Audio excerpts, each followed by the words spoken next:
አንድ ቀን ጠዋት ላይ ሚኪ ሙዚቃውን እየሰማ በነበረ ሰዓት በመሃል ሙዚቃው ይቋረጥበታል።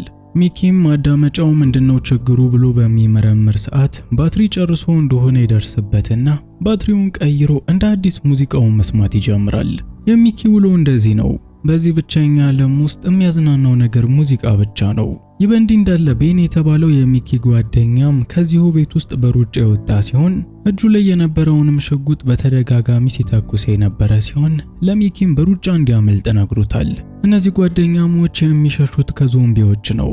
በምድሪቷ ላይ የዞምቢ ወረርሽኝ ከተፈጠረ የተወሰኑ ወራቶች ተቆጥረዋል። እናም እነዚህ ፕሮፌሽናል የቤዝቦል ተጫዋች የነበሩ ሰዎች ብቻቸውን የቀሩ ሲሆን ከቦታ ቦታም እየተቀያየሩ ዞምቢዎችን እየሸሹ ኑሯቸውን እየገፉ ይገኛል። ወረርሽኙ አንዴ ተፈጥሯልና ከዞምቢዎች ጋር ደግሞ መገናኘታቸው አይቀርም። ታዲያ ሲገናኙ ሚኪ አንድም ዞምቢ ገሎ አያውቅም። ሁሌም የሚገለው ቤን ሲሆን ሚኪ ደግሞ ዞምቢዎቹን ፍራቻ መኪና ውስጥ ተደብቆ ይጠብቀዋል። አንድ ቀን እንደዚሁ ከዞምቢዎች ሸሽተው በነበረ ሰዓት ሚኪ ቁጭ ብሎ ሎተሪውን ሲፍቅ አሸናፊ መሆኑን ይመለከታል። እናም በደስታ ይሄንን ለቤን በሚነግረው ሰዓት ቤን ሎተሪውን መሸጥ የጀመሩትም ሰዎች ሸላሚዎቹም እንደሞቱ በሚያሳዝን ሁኔታ ይነግረዋል። ይልቁንም ቤዝቦላችንን ብንጫወት ይሻለናል፣ ተነስ እንጫወት በማለት የሚወዱትን ጨዋታ ዞምቢዎች እስኪመጡ ድረስ መጫወት ጀምረዋል። ትዕይንቱ ሲቀየር ጓደኛሞቹ አዲስ ቦታ ፍለጋ እየተንቀሳቀሱ በነበረ ሰዓት ጫካ ውስጥ አንድ ቤት አግኝተዋል። ቤቱንም ገብተው በሚፈትሹት ሰዓት ምንም አይነት ዕቃ የለውም። እናም የዛሬዋን ምሽት በዚሁ ለማሳለፍ የወሰኑ ሲሆን የሚበላ ነገር የግዴታ ለማግኘትም ወደ ሐይቁ ዳርቻ ሄደው ቤን አሳ ማጥመድ ጀምሯል። ታዲያ ይሄ በሚሆን ሰዓት ደግሞ ሚኪ ምንም እንዳልተፈጠረ እንቅልፉ ለጥ ብሏል። ቤን በሚኪ ባህሪ ሁሌም ይገረማል። እሱ እየኖረ ያለው በዞምቢዎች ምድሯ እንደተከበበች ሳይሆን ልክ እንደ ድሮ ሰላም እንደነበረው ጊዜ ነው። እናም ይሄንን ኤርፎን አርጎ ሲዞር ወይም በተኛበት አንድ ቀን በዞምቢ እንዳይበላም የሁል ጊዜ ፍራቻው ነው። በሌላ በኩል ሚኪ ይሄ ነገር በተደጋጋሚ ቢነገረውም አሁንም ድረስ በኤርፎን ማዳመጥ ባገኘው ቦታ መተኛቱ ሊተው አልቻለም። ትዕይንቱ ሲቀየር ጓደኛሞቹ አዲስ ቦታ እየፈለጉ በነበረ ሰዓት አንድ የተተወ መኪና አግኝተዋል። ቤንም መኪናውን ሄዶ በሚከፍተው ሰዓት አንዲት ዞምቢ ከውስጥ የወጣች ሲሆን ዞምቢዋንም በመግደል መኪናውን በእጃቸው አስገብተውታል። እቺ ዞምቢ እዚሁ መኪና ውስጥ ረጅም ጊዜ ቆየች ይመስል መኪናው በጣም ይሸታል። ምንም ያክል ቢሸት ግን በእግር ከመሄድ ፍጹም ስለሚሻል ጓደኛሞቹ ጉዟቸውን በመኪና ቀጥለዋል። ታዲያ ቀብራራው ሚኪ መኪና እጃቸው ላይ በሚገባ ሰዓት የፍቅረኛው ቤት እንዲሄዱ ለቤን ሐሳብ አቅርቦለታል። ምንም እንኳን ቤንም በህይወት እንደማትኖር እርግጠኛ ቢሆንም ጓደኛው ሚኪን ደስ እንዲለው ሲል ግን ወደ ልጅቷ ቤት መጥተዋል። ታዲያ የፍቅረኛው ቤት እንደደረሰ ሚኪ ያደረገው የመጀመሪያ ነገር የሷ ክፍል መግባት ነው። ከዛም የሚወዳቸውን የሙዚቃ ካሴቶች ከሷ ላይ እየወሰደ ሲሆን እንዲሁም የፍቅረኛውን የውስጥ ልብስ ሲያሸት ነበር። ለበኋላይም ብሎ በኪስ ውስጥ ደብቆ ይዞታል። በሌላ በኩል ሁሌም ትርጉም ያለው ነገር የሚሰራው ቤን ደግሞ በጋራጅ ውስጥ የሚጠቅማቸውን ነገር እየለቃቀመ የነበረ ሲሆን ሁለት ሰዎችንም በርቀት ማገናኘት የሚችሉ ሬዲዮኖችንም አግኝቷል። ጓደኛሞቹም ይሄንን ቦታ ለቀው ከመሄዳቸው በፊት የሚጠቅማቸውን ነገር በሙሉ እያደረጉ ነው። በመጀመሪያ ጥርሳቸውን የፋቁ ሲሆን ቀጥለውም የመኪናውን ጀርባ በማስተካከል ለመተኛት የሚሆናቸው ምርጥ ቦታ አዘጋጅተዋል። ትዕይንቱ ሲቀየር በሁለቱ ጓደኛሞች መካከል አለመግባባት ተፈጥሯል። ያለመግባባቱ ዋነኛ ምክንያት ሚኪ በዚሁ ቤት ውስጥ ለረጅም ጊዜ እንዲቆዩ መጠየቁ ነው። በሌላ በኩል ቤን በዚህ ሐሳብ አይስማማም። ቤተሰቦቹ የሞቱት እንደዚሁ ቤት ውስጥ ተቀርቅረው በመቆየታቸው ምክንያት ስለሆነ በህይወት ለመትረፍ ዋነኛው መፍትሄ ይሆናል ብሎ የሚያስበው ከቦታ ቦታ መንቀሳቀስን ነው። እናም ይሄንን የሚኪን ጥያቄ አጥብቆ ስለተቃወመው ያንን ቦታ ለቀው ወጥተዋል። ትዕይንቱ ሲቀየር ጓደኛሞቹ አዲስ ቦታ ላይ ይገኛሉ። በዚህም ቤን ሚኪን አንድ ነገር ሊነግረው በተደጋጋሚ በሚጠራው ሰዓት ጭራሽ ሊሰማው አልቻለም። ለዚህ ምክንያቱ ደግሞ ያው የፈረደበት ኤርፎን ነው። ሁለቱንም ጆሮዎቹን ድፍን አድርጎ ሙዚቃውን እየሰማ ስለነበር ጓደኛው ሲጠራው እንኳን አልሰማም። ታዲያ ይሄንን ያስተዋለው ቤንም ልክ እንደ ዞምቢ ከኋላው ሄዶ ሚኪን በማስደንገጥ ዞምቢም ቢሆን እንዲሁ እንደሚበላ ነግሮት ከዚህ በኋላ ኤርፎኑን እንዲያደርግ እየነገረው ነው። በሌላ በኩል ሚኪ የመገናኛ ሬዲዮዎቹ ላይ ባትሪ ድንጋይ በማስገባት ከምን ያህል ርቀት ላይ ድምጽ ማስተላለፍ እንደሚችሉ ከቤን ጋር እየሞከረው ነው። እድል ቀንቷቸው ጓደኛሞቹ ያገኟቸው ሬዲዮኖች በሚገባ አገልግሎት ይሰጣሉ። ታዲያ ሚኪም ዝም ብሎ እየጎረጎረ በነበረ ሰዓት ልክ እንደነሱ በህይወት የተረፉ ሰዎች በመሃል በድምጽ ያገኙታል። ሚኪም የሰዎቹን ማንነት በሚጠይቅ ሰዓት ኤኒ የተባለች ሴት እንደሆነች ተናግራለች። እናም ኤኒ እንደምትለው ከሆነ እየኖሩ ያሉት በጣም አሪፍ ህይወት ነው። በህይወት ከተረፉት ሰዎች በተሻለ ሁኔታ እነሱ ጋር ጥሩ ነገር እንዳለም ተናግራለች። ሚኪም ወደ እነሱ ጋር ለመቀላቀል በመጓጓት እኔና ጓደኛዬም እንዲሁ በህይወት ተርፈናል፣ እናንተ ጋር የምታስገቡን ከሆነ በደንብ ስራ እንሰራለን በማለት እና ኤኒን እነሱ ካምፕ ውስጥ እንዲያስገቧቸው ይጠይቃታል። በሚያሳዝን ሁኔታ ግን ኤኒ ከዚህ በላይ ምንም አይነት ሰው እንዲጨመር ስለማፈልግ ማንንም እንደማትቀበል ተናግራለች። ለሚኪም እነሱን ለመፈለግ መሞከር ህይወቱን ሊያሳጣው ስለሚችል ባይፈልጋቸው የተሻለም እንደሆነ ነግረዋለች። ከዚህ ንግግር በኋላ የሚኪ ሙድ በጣም ተረብሿል። የአሁኑ በህይወት የተረፉ ሰዎች በዚሁ ከተማ ውስጥ ከነሱ የተሻለ ኑሮ እየኖሩ ነው። በተቃራኒው ቤን ደግሞ ከሰዎቹ ጋር ለመገናኘትም ሆነ ከነሱ ለመቀላቀል ምንም አልጓጓም። እንዲያውም ሚኪ ላይ ሲያሾፍበት በስልክ ያናገርካት ሴት ወጣት መስላ ከሆነ አትሳሳት፣ ይገባኛል ሴት ካየህ ቆይታል፣ ግን በቦታው ስትሄድ አሮጊት ብትሆን ምን ታደርጋለህ እያለ ሚኪን ወደዛ መሄድ የፈለገው ከሴት ጋር አብሮ ለመሆን ሲል እንደሆነ እየተናገረ እያሾፈበት ነው። በምላሹም ሚኪም እንደዚህ አይነት ጭንቅ ውስጥ ሆኖ የሚወፍር ያገኘውን የሚበላ አሳማ ደግሞ አንተ ብቻ ነህ በማለት ቤንን በመልስ ምታፉን አዘግቶታል። ትዕይንቱ ሲቀየር ጓደኛሞቹ ወደ አንድ ሞቴል መጥተዋል። በዚህም ሚኪ የተረፉ ሰዎች ካሉ በማለት የተለያዩ ቤቶችን እያንኳኳ በሚመለከት ሰዓት ከአንደኛው ውስጥ የቁም ሬሳዎች ማለትም ዞምቢዎች ይመጡበታል። ሚኪ ደግሞ እነሱን መግደል አይችልም፣ ይፈራቸዋል። ያለው አማራጭም ቤን መጥቶ እንዲያድነው መለመን ስለነበር እየተጫጫኸ በሚሮጥ ሰዓት ቤን ከመኪናው ወጥቶ እንደማይገላቸው እሱ መጥቶ እንዲገላቸውም ይነግረዋል። ሚኪ ደግሞ በዚህ አልተስማማም። አንዴ መኪና ውስጥ ከገባ በኋላ ድጋሚ አልወጣም በማለት እዛው የተቀመጠ ሲሆን ቤንም እልህ ተያይዞት አንተ ካልገደልካቸው እኔም አልገላቸውም፣ እዚሁ ተተናቸው እንሄዳለን በማለት ከቦታው ላይ ለቀው ሄደዋል። ትዕይንቱ ሲቀየር ቤን በአንድ ቦታ ላይ ገላውን እየታጠበ ይገኛል። በሌላ በኩል ሚኪ ደግሞ መኪና ውስጥ ተኝቶ የነበረ ሲሆን በአንዲት ሴት ዞምቢ አማካኝነትም ከእንቅልፉ ይነቃል። በጊዜው ሚኪ ዞምቢዋን መግደል ስለፈራ የሬዲዮ መገናኛውን በመጠቀም ቤንን እንዲመጣ ሲለምነው ነበረ። ግን አስተውሎ በሚመለከት ሰዓት ዞምቢዋ በጣም አማላይ ነች። በዛ ላይ ጦቶቿ ደግሞ ከመኪናው መስታወት ላይ ተጣብቀው ሊፈነዱ ደርሰዋል። እናም ይሄ ስሜታዊ ሆኖን ሚኪ ሐሳቡን ያስቀየረው ሲሆን የሬዲዮ መገናኛውንም ወደዛ በመወርወር ሌላ ነገር መስራት ጀምሯል።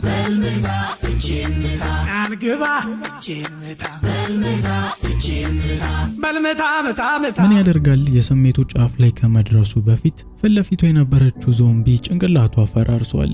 ይሄ ደግሞ የሆነው በቤን አማካኝነት ነው። ቤንም ጓደኛው ዞምቢ ያየ ሲያደርግ የነበረውን በሚመለከት ሰዓት እያሾፈበት በል እንግዲህ ጀመርከውን ጨርስ፣ ጊዜህን አልሻማብ በማለት ሚኪ የጀመረውን እንዲጨርስ ትቶት ሄዷል። ትዕይንቱ ሲቀየር ጓደኞቹ እንደለመዱት ያንን ቦታ ለቀው ወደ ሌላ ቦታ መጥተዋል። ይሄኛው ቦታ እስካሁን ካዩዋቸው የተሻለ ነው። ሚኪም እዚህ አልጋ በማግኘቱ ደስተኛ ሲሆን የተወሰነ ጊዜም በዚህ ቤት ማሳለፍ እንደሚፈልግ ለቤን ነግሮታል። ቤን ደግሞ ምንም እንኳን በቤቶች ውስጥ የመቆየት ሐሳብ ባይኖረውም ለጓደኛው ሲል ግን በዚህ የተወሰኑ ቀኖችን ለማደር ወስኗል። ትዕይንቱ ሲቀየር ሚኪ እንደለመደው ኤርፎኑን አርጎ ሊተኛ በነበረ ሰዓት ከቦርሳ ውስጥ ሊያገኘው አልቻለም። ከቤት ውስጥም ወጥቶ ወደ ቤን ጋር በሚሄድ ሰዓት ቤን የጆሮ ማዳመጫውን እየተጠቀመበት ያገኘው ሲሆን ለሚኪም ሊሰጠው ፈቃደኛ አይደለም። እኔ ላንተ ስል እዚህ ቤት ውስጥ ለመቆየት ወስኛለሁ፣ አንተ ደግሞ ለኔ ስትል ዛሬ ሙዚቃ ባሰማ ምንም ማለት አይደለም በማለት ለሚኪ የምሩን ማዳመጫውን እንደማይሰጠው በሚናገር ሰዓት ሚኪ በንዴት ቀስቶቹን በትኖበት ወደ ቤት ተመልሷል። ቤንም ቤት ድረስ ተከትሎት በመምጣት ያቺን ዞምቢ ያየህ ምን ስታደርግ ነበረ በማለት ሚኪን በሚጠይቀው ሰዓት ሚኪ ሀፍረት ተሰምቶት ምንም ሳይናገር ከቦታው ላይ ይሄዳል። ትዕይንቱ ሲቀየር ሚኪ ያንን ሬዲዮ መገናኛ በመጠቀም ኤኒ የተባለችውን ሴት እያናገራት ነው። እዛ አለ በተባለው ህይወት ውስጡ በጣም ስለጓጓ አሁንም እዛ እነሱ ጋር ለመኖር እየለመናት ነው። በሚያሳዝን ሁኔታ ኤኒም ቢሆን አሁንም ሐሳቧን አልቀየረችም። አንድም ተጨማሪ ሰው አንፈልግም በማለት ስልኩን ዘግተውበታል። ይህ በእንዲህ እንዳለ ቤን የሙዚቃ ማዳመጫውን በመጠቀም አሪፍ ጊዜ እያሳለፈ ነው። በድንገትም የዞምቢ ድምጽ በሚሰማ ሰዓት ከዚህ ደስታው የተቋረጠ ሲሆን ያንንም ዞምቢ እንደነገሩ አድርጎ ሚኪን ለመንገር በሚሄድ ሰዓት ሚኪን ለጥ ብሎ ያገኘዋል። እናም ቤን ልክ እንደ ከዚህ በፊቱ ሚኪን ዝም ብሎ ማለፍ አልፈለገም። ምናልባት ልጁ አንድ ቀን በተኛበት ሊበላ ይችላል። እናም አንድ ትምህርት ሊሰጠው ስለፈለገ የቤዝቦል ባቱን ከጎኑ በማስቀመጥ ቀደም ሲል ከውጭ አስሮት የነበረውን ዞምቢ እሱ ያለበት ክፍል ይዞት መጥቷል። ቤንም ይህንን ዞምቢ ከሚኪ ጋር አንድ ክፍል ውስጥ ካስገባው በኋላ በሩን ጥርቅም አድርጎ ዘግቶታል። በጊዜው ሚኪ በሩ እንዲከፈትለት ሲለምን ነበር። ቤን ግን ያንን የቤዝቦል ባት ተጠቅመህ ካልገደልከው በምንም ተአምር አልከፍትም በማለት ነገሩ ቀልድ ሳይሆን የምር እንደሆነና መግደል እንዳለበትም ይነግረዋል። ታዲያ በዚህ ጭንቅ ውስጥ ሚኪም ሌላ አማራጭ ስላልነበረው ይህንኑ ዞምቢ የቤዝቦል ባቱን በመጠቀም ገሎታል። ከዛ ግን በሩ ሲከፈትለት ቤንን ጀግና ስላደረከኝ አመሰግናለሁ አላለውም። እንዲህ አይነት ነገር ከኔ ጋር መቀለድ የለብህም በማለት በምላሹ መሬት ላይ አስተኝቶ ደብድቦታል። ቆንጆ የሆረር ፊልም ይዘህልና ስትሉ ነበር። ይኸው የዞምቢን ፊልም ከሆረር ፊልም ነው የሚቆጠረው። ታዲያ ቪዲዮውን ላይክ፣ ቻናሉን ሰብስክራይብ በማድረግ እኔ ማገዙ እንዳትረሱ። ትዕይንቱ ሲቀየር ጓደኛሞቹ እርቅ አውርደው ልክ እንደ በፊታቸው ቤዝ እየተጫወቱ ነው። እንዲያውም ከዛች ደቂቃ በኋላ የሚኪ ህይወት ተቀይሯል ማለት ይቻላል። ልክ ከዚህ በፊት ሲያደርግ እንደነበረው ከዚህ ዓለም ለመላቀቅ ሲል በሄድፎን ውስጥ ራሱን አይደብቅም። እንዲያውም በቤን ፋንታ አሁን አሳ ማጥመድ የጀመረው እሱ ሲሆን ከዛች ቀን በኋላም ቁም ነገረኛ ሆኗል ማለት ይቻላል። አሁን ላይ ጓደኛሞቹ የመኪናቸው ነዳጅ ስላለቀ ከሌላ መኪና ነዳጅ ለመቅዳት መጥተዋል። ሚኪም የመኪናውን የሞተር ክፍል በሚነካካ ሰዓት ከፍተኛ ሙቀት አለው። ይሄ ማለት መኪናው በቅርብ ሰዓት ውስጥ ነው የጠፋው። ምናልባት ባለቤቱ እዚሁ አቅራቢያ ይሆናል በማለትም ለቤን ፍራቻውን እየነገረው ነው። ቤንም ሚኪ የነገረው ነገር አሳማኝ ስለነበር ምናልባት ባለቤቱ ካለ በማለት በቦታው ላይ ሲጣራ ነበር። ግን ማንም የኔ መኪና ነው ብሎ አልመጣም። እናም ቤን ከመኪናው ውስጥ ነዳጁን ወደ ጀሪካኑ መገልበጥ ጀምሯል። በዚህ መሃል ግን አንድ ያላሰቡት ነገር ይፈጠራል። የመኪናው ባለቤት ጄሪ ከተደበቀበት የወጣ ሲሆን ሚኪንም እንደታጋች ይዞታል። ጄሪ ይሄንን ሁሉ ነገር የሚያደርገው ከነሱ መኪናቸውን ብቻ ፈልጎ ነው። ይሄ አሁን ነዳጅ የገለበጡበት የሚገኘው መኪና እሱ ይዞት የመጣ ሲሆን ከዚህ በላይም ሊሄድለት አልቻለም። እናም ወደዛ ለመሄድ የግድ መኪና ስለሚያስፈልገው ለቤን የመኪናቸውን ቁልፍ የማይሰጠው ከሆነ ሚኪን እንደሚገለው ዝቶበታል። በሌላ በኩል ቤን ደግሞ የመኪናውን ቁልፍ እንዲሁ አሳልፎ መስጠት አልፈለገም። ይልቁንም ሽጉጡን በማውጣት ለጄሪ የማይለቀው ከሆነ እንደሚገለው በሚዝትበት ሰዓት ጄሪም በምላሹ እሱም እየቀለደ እንዳልሆነና የእውነትም ሚኪን አንገቱን እንደሚቆርጠው ያሳየዋል። ቤንም ቢሆን ከዚህ በላይ የጓደኛውን ህይወት አደጋ ላይ መጣል ስላልፈለገ ለጄሪ ቁልፎቹ መኪናው ላይ ናቸው በማለት ጓደኛውን እንዲለቁ አድርጓል። ጄሪም ወዲያውኑ መኪና ውስጥ ገብቶ በሚመለከት ሰዓት ቁልፎቹ እዛ ላይ የሉም። አሁንም ድረስ ቁልፎቹ የሚገኙት በቤን እጅ ናቸው። በእንዲህ አይነት ሁኔታ መሸወዱ ያናደደው ጄሪም ቤንን ተሳድቦ ከቦታው ላይ ሮጦ ለማምለጥ በሚሞክር ሰዓት ቤን ተከትሎ ገሎታል። በሌላ በኩል ዞምቢዎች እንኳን ሲገደሉ ውስጡ የሚጨነቀው ሚኪ ጄሪን ለምን ገደልከው ብሎ ከቤን ጋር ጭቅጭቅ ጀምሯል። ቤንም ቢሆን ተመልሶ መጥቶ እንደሚገላቸው እያስረዳው በነበረ ሰዓት አንድ መኪና ወደ እነሱ ጋር ይመጣል። ከመኪናው ውስጥም አንዲት ሴት የወረደች ሲሆን ከጀርባዋ ደግሞ ጋርዷ ይገኛል። እነዚህም ሰዎች ልክ እንደነ ሚኪ የመኪናቸው ነዳጅ አልቆባቸዋል። ሴቲቱም ከነቤን ጋር በምትነጋገር ሰዓት አብሯት የመጣው ሰው ነዳጁን እየቀዳ የነበረ ሲሆን ጄሪንም አይተውት እንደሆነ ቤንን ጠይቀዋለች። የዚህን ሰዓትም ቤን መኪናችንን ሊወስድብን ሲሞክር ገደል ነው በማለት ለሴቲቱ እውነቱን ይነግራታል። ሴቲቱም ቢሆን አልወቀሰቻቸውም። እንኳን ገደላችሁት፣ ሰውየው ሌባ ነው በማለት ያደረጉት ትክክል እንደሆነ ትናገራለች። ይህ በእንዲህ እንዳለ ሚኪ ሴቲቱ ስታወራ በጥሞና ሲያደምጣት ከቆየ በኋላ በመጨረሻም በሬዲዮ ሲያናግራት የነበረችው ኤኒ መሆኗን አረጋግጧል። ኤኒም ማንነቷ እንደታወቀ በደረሰችበት ሰዓት የቤንን እግር በጥይት የመታችው ሲሆን የመኪናቸውንም ቁልፍ ወደ ሳር ውስጥ ወርውራ አንድም ሰው እንዳይከተላት ትናገራለች። ኤኒ ይህንን ሁሉ ነገር የምታደርገው ወደ ካምፓቸው ማንም ሰው እንዲመጣ ስለማፈልግ ነው። ትዕይንቱ ሲቀየር ሚኪ የተጣሉትን ቁልፎች ከሳር ውስጥ ቢፈልጋቸውም ሊያገኛቸው አልቻለም። እግሩን በጥይት የተመታው ቤን ደግሞ ምንም ሊያግዘው አልቻለም። ይልቁንም ቤን ያላቸው አማራጭ ይሄንን ሌሊት በመኪና ውስጥ ማሳለፍ ስለሆነ ለሚኪ ወደ መኪና ውስጥ እንዲገቡ ነግሮታል። ጓደኛሞቹም ሌሊቱን መኪና ውስጥ እያሳለፉ በነበረ ሰዓት ሌሊት ላይ በእንግዳ ድምጽ ከእንቅልፋቸው ይነቃሉ። የመኪናቸውንም ባትሪ አብርተው በሚመለከቱ ሰዓት ዞምቢዎች ሙሉ መኪናውን የከበቡት ሲሆን ቤንም ወርዶ መጣላት ስለማይችል ሚኪን እንዲፋለም ይልከዋል። በመጀመሪያ ሚኪ ወርዶ ከዞምቢዎቹ ጋር ተፋጦ ነበር። ነገር ግን አንዳቸውንም ለመግደል የሚያደርስ ድፍረት ስላላገኘ ወዲያውኑ ወደ መኪናው ተመልሷል። ያቺ ሌሊት ካለፈችም በኋላ ዞምቢዎቹ መኪናውን ትተው ለመሄድ አልፈቀዱም። የዞምቢዎቹ ድምጽም ምንም ረፍት ሊሰጣቸው ያልቻለው ጓደኛሞችም አንድ ነገር ማድረግ አለብን በማለት ቤን ከመኪናው ወጥቶ ጥይቱን እንዲተኩስ ቢያደርጉም ዞምቢዎቹን ግን አስፈራርቶ ሊያባራቸው አልቻለም። ከቤን በላይ በዞምቢዎቹ ድምጽ የተረበሸው ሚኪ ሲሆን ወደ ውጭ ወጥቶ ግን እነሱን ማባረርም መፋለምም አልቻለም። ቤን ደግሞ ወጥቶ እንዳይፋለም ነገር እግሩን በጥይት ከተመታ በኋላ እንኳን ደህና ሕክምና ስላላገኘ እግሩ ለመቆም አያስችለውም። ለዚህ ያላቸው አማራጭ እነሱን ሰምተው እንዳልሰማ በመኪና ውስጥ ዝም ብሎ ኑሯቸውን መቀጠል ነው። ቀናቶች በሄዱ ቁጥር ቢያንስ የእነዚህን አስቀያሚ ዞምቢዎች ፊት ይሸፍንልናል በማለት የመኪናቸውን መስታወት ዙሪያውን ሸፍነውታል። እናም እንደዚህ ባለ ዘዴ ከበፊቱ የተሻለ አሪፍ ቀናቶችን ማሳለፍ የቻሉ ሲሆን ከዚህ በኋላ ግን ረጅም ሳምንታቶችን እዚህ ውስጥ ማሳለፍ አይችሉም። ለዚህ ዋነኛ ምክንያት ደግሞ በህይወት የሚያቆያቸው በቂ ምግብና መጠጥ ስለሌለ ነው። ጓደኛሞቹም ይሄንን ካሰቡበት በኋላ በመጨረሻ ሚኪ ከመኪናው ወጥቶ ቁልፉን እንዲፈልግ ለማድረግ ወስነዋል። ሚኪም ይሄንን በሚያደርግ ሰዓት ቤን ምንም ሊረዳው ስለማይችል መኪና ውስጥ ቁጭ ብሎ እያጨሰ ነበር። ግን ብዙም ሳይቆይ ሚኪ ከውጪ ቤንን እየጮኸ መጣራት የጀመረ ሲሆን ቤንም መኪናውን ከፍቶ በሚያስገባው ሰዓት እጁን መነከሱን ይናገራል።